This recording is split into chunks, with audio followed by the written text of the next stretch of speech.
Il ne pouvait faire mieux.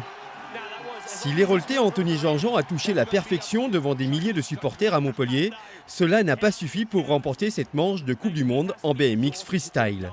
Là, un peu déçu forcément, je suis un compétiteur. Je viens pour gagner, j'ai tout donné. Malheureusement ça ne l'a pas fait, mais voilà, je suis très content de cette belle deuxième place.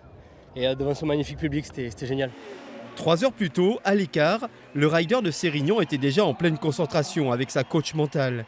Le Français jouait gros car il manque de repères dans cette année post-olympique. On est sur une première compétition de reprise, c'est la première Coupe du Monde de l'année.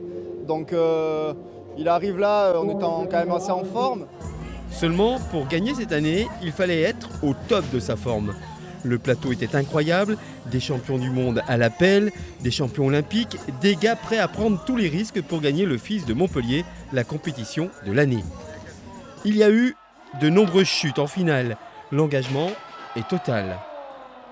Anthony, seul Français qualifié face à une armada d'Anglais et d'Américains, a parfaitement répondu à la pression.